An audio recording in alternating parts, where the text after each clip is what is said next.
और कोर्ट में जो केस फाइल किया गया है वो मैंने ही करवाया था। और उससे पहले कुछ लोगों को लग सकता है कि सीधे कोर्ट में क्यों चले गए, हम लोग सीधे कोर्ट में कभी नहीं गए।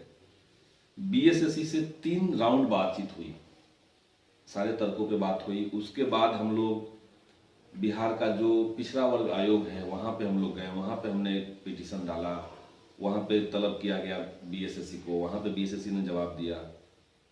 और फिर जब वहाँ से बात नहीं बनी तो मुख्यमंत्री के पास हम लोग गए।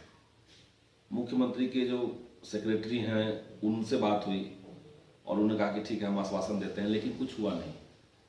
इसके बाद हम लोग कोर्ट में गए, सारी प्रक्रियाएं नीचे पे सारा काम करने के बाद हम लोग कोर्ट में गए। और कोर्ट ने दिसंबर में ही एक अंतरिम राहत छात्रों के पक्ष में दी थी। कोर्ट ने कहा था कि आप न्यू एनसीएल के नाम पे, एनसीएल की तारीख के नाम पे आप किसी छात्र को अयोग्य नहीं बना सकते हैं, रिजल्ट से बाहर नहीं कर सकते।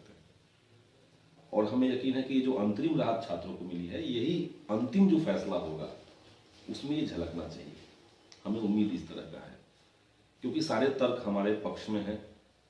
अब अगर विभाग ये कहना, आयोग ये कह रहा है कोर्ट में जाकर के कि हमने सीजीएल में गलती कर दी, इसका मतलब कि हम फिर गलती करें।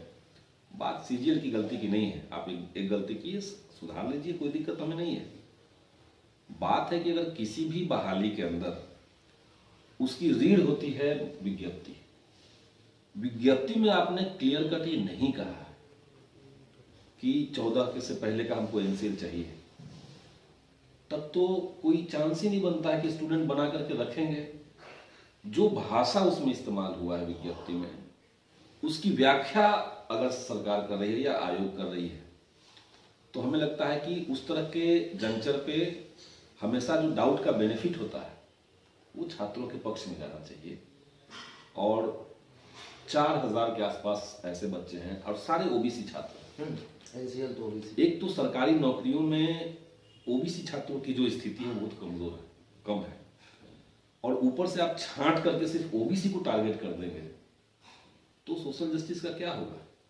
बिहार की सरकार तो सामाजिक न्याय का दावा करती है, न्याय के साथ हम विकास कर रहे हैं कहती है, तो आप एक खास तबके को टारगेट करने के लिए नियमों की धज्जियां उड़ा रहे हैं, तर्कों की धज्जियां उड़ा रहे हैं और बार बार छात्रों के आवाज उठाने को भी आप कुचल रहे हैं। तो ये दिखा रहा है कि युवाओं को लेकर के नीतीश सरकार का जो पूरा रवैया है वो तो इनसेंसिटिव है, वो असंवेदनशील रवैया है। हम लोग बीएसएससी के मैटर पे कोर्ट में अभी